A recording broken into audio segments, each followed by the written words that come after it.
Authorities said one of the suspects was found with some 400 grams of meth and drug paraphernalia concealed with diapers. The other was found with 2 packets of meth and 78 Happy 5 pills wrapped around their thighs. The drugs were coming inbound from Malaysia, and the 2 have now been handed over to the provincial police for questioning. Terkait dengan upaya penyelundupan berasal dari dua-duanya di setulang laut, dan yang pertama ke pelabuhan Batam Center dan yang kedua itu ke pelabuhan Harbor Bay, dan pada saat penindakan kita lakukan pemeriksaan dan terindikasi adanya narkotik tersebut. Itu disimpan dimasukkan ke dalam selangkangan ya untuk mengelabui petugas. Kurang lebih 700, dalam hal ini 685 gram metamfetamin dan 78 butir Happy 5 itu. Armed Forces personnel under the Habema Operations Command have carried out social missions on the border with Papua New Guinea. And parts of these missions include the distribution of basic goods and the purchase of local crops, which is aimed at supporting the regional governments and also promoting inclusive social communication with all stakeholders. Habema Task Force personnel distributed basic goods during a patrol on Monday to Susumuk village resident on Monday. The visit received a warm welcome from the villagers. Another patrol in Yoparu village of central Papua's Intan Jaya bought local produce as part of the Rosita initiative. The initiative aims to support local farmers. Now, the activities were in line with the presidential decree instructing the military to accelerate development in Papua. And this is done through providing security support and essential community service, as well as engaging in inclusive social communications. Moving on now, Indonesian President Prabowo Subianto inaugurated ministers of the Merah Putih or Red White Cabinet at Merdeka Palace earlier on Monday. Prabowo inaugurated 7 coordinating ministers and 41 ministers, along with Attorney General officials, National Intelligence Agency officials, Presidential Chief of Staff, Head of the Presidential Communications Office, and Head of the National Economic Council. The Merah Putih cabinet saw an additional 3 coordinating ministers and 10 ministers compared to the previous Indonesia Maju or Onward Indonesia cabinet. Several names who once served as ministers in the Jokowi and Ma'ruf Amin administration have returned to the government, and this time under Prabowo and Gibran Rakabuming Raka's leadership. Among them is Airlangga Hartarto, who returns as coordinating minister for economic affairs, Pratikno, who now holds the position of coordinating minister for human development and culture, and Agus Harimurti Yudhoyono, who will serve as the coordinating minister for infrastructure and regional development. Other ministers appointed to the cabinet including Zulkifli Hasan, Erick Thohir, Bahlil Lahadalia, Sri Mulyani, Budi Ari Setiadi, and Tito Karnavian.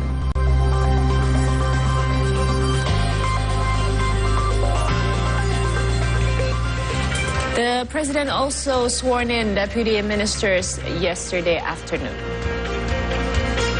A total of 56 deputy ministers took their oaths of office before the president at the Merdeka or Presidential Palace. The numbers saw a significant rise compared to Joko Widodo's Indonesia Maju cabinet, as the current administration seeks to provide ministries with a more focused method in carrying out their duties. One of the ministries getting more deputy minister is the foreign ministry, who now has 3.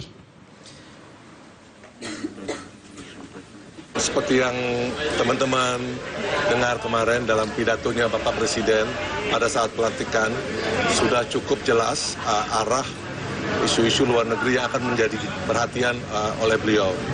Jadi di situ beliau menegaskan bahwa Indonesia akan tetap menjalankan politik luar negeri bebas aktif.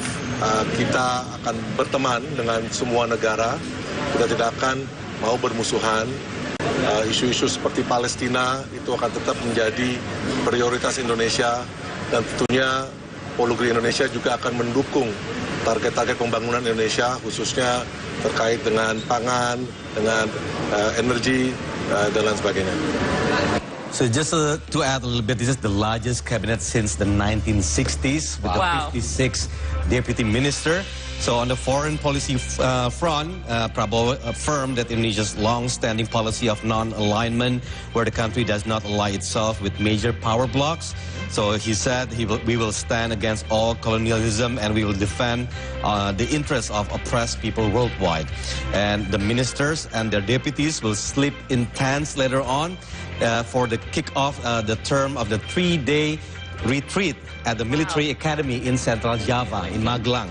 So they will stay in a tent, and the retreat is aimed on bonding the cabinet and helping members understand Prabowo's vision.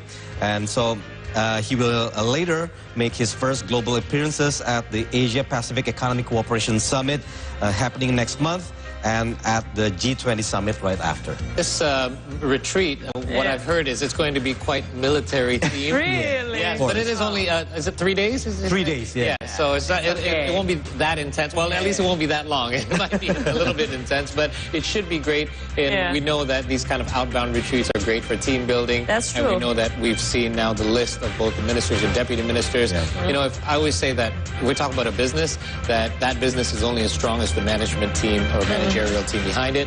And I do believe that we have a president and vice president, but they're also going to get stronger if they have a strong cabinet behind them, and I think we certainly have that. Now, one familiar face that we have seen, which was perhaps during the election time on the opposing side, but now has joined on as well to President Prabowo's administration, is Muhaimin Iskandar or Cak Imin, who has taken over as the Community Empowerment Coordinating Minister from Muhajir Effendi, with hopes of turning the ministry into an institution of both social and economic empowerment. And also the same day, Nusron Wahid took over as Agrarian Affairs Ministers from Agus Yudhoyono. Muhaimin Iskandar has officially taken the post of Community Empowerment Coordinating Minister, replacing Human Development and Culture Coordinating Minister Muhajir Effendi. He signed the handover document on Monday just after being sworn in by President Prabowo Subianto. In his address, he laid out the task for his ministry and the ministries under it, which include social affairs, MSMEs, and creative economy. He also expressed hopes that the ministry could promote cohesion in social and economic empowerment efforts. Kementerian Koordinasi Pemberdayaan Masyarakat ini dibuat dalam kerangka kita tahu persis bagaimana peran ekonomi kecil menengah, peran ekonomi kreatif sangat penting dan memiliki kekuatan yang luar biasa. Akan tetapi sinergi pemberdayaan masyarakat belum menyeluruh antara pemberdayaan sosial dengan pemberdayaan ekonominya. Dengan adanya Kemenko Pemberdayaan ini, kita ingin satu kesatuan dalam satu gerakan yang utuh antara pemberdayaan sosial dengan pemberdayaan ekonomi. On the same day, Nusron Wahid took over as Agrarian Affairs Minister from Agus Yudhoyono. In his remarks, he vowed to eradicate the so-called land mafia and monopolistic practices within the first 100 days. He also pledged to make land ownership more egalitarian. Pesannya Pak Presiden kepada kami sebelum diangkat jadi menteri, ada 3 yang harus kita amankan dalam rangka mengamankan tanah ini. Yang pertama, penataan ulang model pemberian konsesi lahan-lahan pemerintah dalam bentuk hak guna usaha dengan mengedepankan prinsip-prinsip keadilan, prinsip-prinsip pemerataan, dan yang ketiga adalah prinsip-prinsip keberlanjutan ekonomi. Nusron also promised to continue existing programs such as providing 120 million land certificates by the end of this year. CTD contributor reporting from Jakarta. All right, after a quick break, we'll have Paul set to bring us some sports updates. So what do you have for us today, Paul? Well, you're going to love this one, Tommy. I'm going to cover some tennis updates. So we have some of the latest updates from men's tennis as Alexander Zverev has eased past the first round at the Vienna Open. We also have some women's tennis from the Tokyo Open, where Bianca Andreescu has kind of shaken off her latest bad performances and also moved past the first round. But she will be having a tough test facing Beatriz Haddad-Maia in the second round. We have some upcoming look at the preseason Boston Celtics, where the defending champions will try to repeat. Joe Mazzulla has taken a lot of fire in regards to whether or not his team can become champions once again. So we will preview the defending champion Boston Celtics from the NBA. And in local basketball news, we'll find out who Satria Muda Pertamina has to replace their long-standing captain, who has just recently not signed with their team, Arki Wisnu. All that and more when we return here on the C Morning Show. Stay tuned. Your Tuesday morning sports update is coming up next.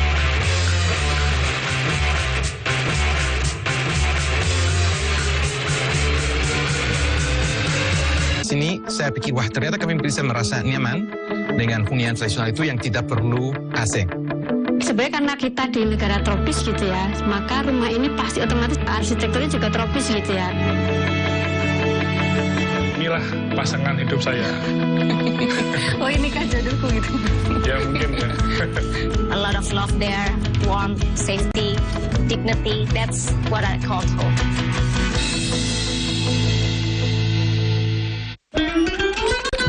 Tiap hari begini enak tak enak pun dah terlanjur. Kalau sebut ayong ya, semua kenal. Nanti akan saya buktikan bahwa saya akan bisa lebih dari kamu. Bising, kalau yang pertama kali lempar mie itu papa saya. Dulu resep ini dari nenek. Nenek turun kasih bapak, bapak turun kasih saya. Nanti turun kasih anaknya. Foodies, as Indonesian, we love to eat big breakfast. So let's find out. I want to know what it's like. This one is special. Oh my God, the sambal is very hot. Whoa.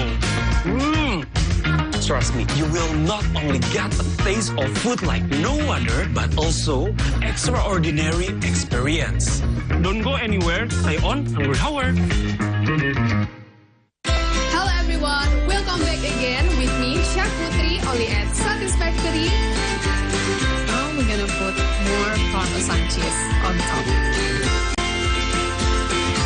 I will be sharing with you guys one of the most easiest recipe for you guys to make at home. This is it, peanut butter seed cake. Only at Satisfactory, cook healthy and cook happy. What's up, you guys, and welcome back to the channel. My name is Christian Hansen. In this video, we will be exploring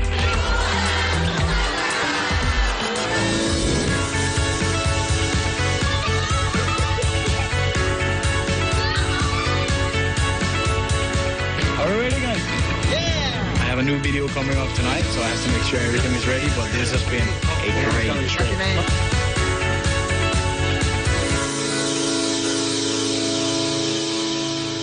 Happy birthday, Steve, today. Your day be filled with a lot of spectacular things and also spread more goodness to millions of people of the world. The Alpha generation, or also known as millennial children, is the youngest generation today. The main cause of the outbreak of the Chinese Revolution was disappointment with the Qing Dynasty government. Introduced in the Meiji period, grilled beef patties known as Hamburg sticks became popular dishes in Japanese cuisine. Best served piping hot with a side of bread, soup kambing is one of those comfort foods that you just can't get enough of. We try to cook all the parts of any animal we choose to cook with, like pigs, chicken or beef. We use the liver, we use the kidney, we use the brain when we can, we use everything.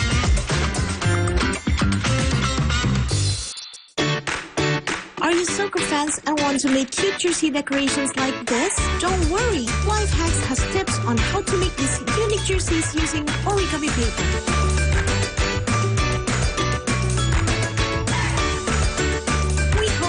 Tips and tricks tips we show you this time are helpful for you. You can watch the next episode of Life Hacks to get more tips and inspiration for your life. Au revoir, bestie! Of happiness. It is not something that is sought, but they create it themselves with the simplicity and luxury of the nature that they love.